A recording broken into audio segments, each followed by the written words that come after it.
বাংলাদেশের প্রাক্তন প্রধানমন্ত্রী শেখ হাসিনা ক্ষমতা হারিয়ে দেশ ছেড়েছেন।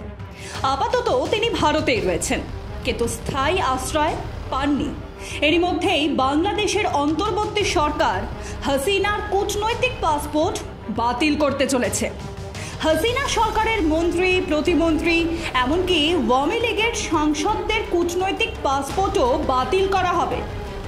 এর ফলে চাপ বাড়ছে ভারতের উপরও। এবার তাঁকে ভারতে কি অবস্থানে রাখা হবে তা নিয়ে চিন্তিত মোদী সরকার। বিকল্প পথ খুঁজতে ব্যস্ত কেন্দ্র। বুধবার বাংলাদেশের স্বরাষ্ট্র মন্ত্রকের সিকিউরিটি সার্ভিস ডিভিশনের সিনিয়র সচিব মোহাম্মদ মাসিউর রহমান হাসিনাদের পাসপোর্ট বাতিলের কথা ঘোষণা করেন। অভিবাসন এবং পাসপোর্ট বিভাগকে এই বিষয়ে জানানো হয়েছে।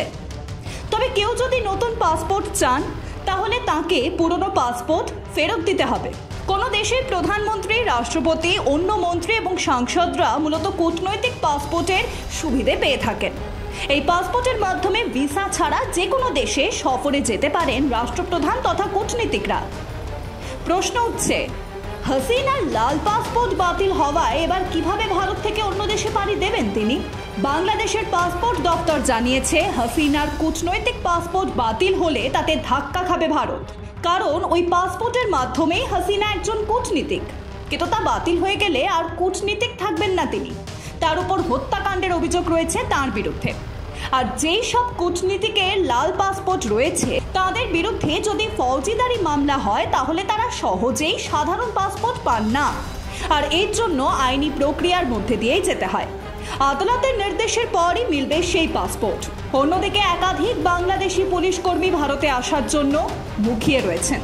সূত্রের খবর, পুলিশের সদর দপ্তর থেকে 55 জন পুলিশকে ভারতে যাওয়ার অনুমতি ও ছুটি মঞ্জুর করা হয়েছে বাংলাদেশের সরকারের তরফে।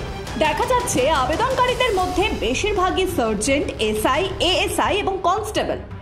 তারা ভারতে আসছেন হয় নিজের বা পরিবারের সদস্যদের চিকিৎসা করাতে।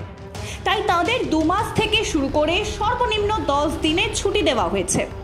কিন্তু এর আগে এত বাংলাদেশি পুলিশের চিকিৎসার জন্য ভারতে আসার হিড়িক দেখা যায়নি। এদিকে বিষয়টি স্বাভাবিক নয় বলেই মনে করছেন ওয়াকিবহাল মহলের একাংশ। তাদের দাবি, প্রাণের ভয়ে হয়তো কেউ কেউ এই সময় ছুটি নিতে চাইছেন। Bureau report, Ritam Bangla.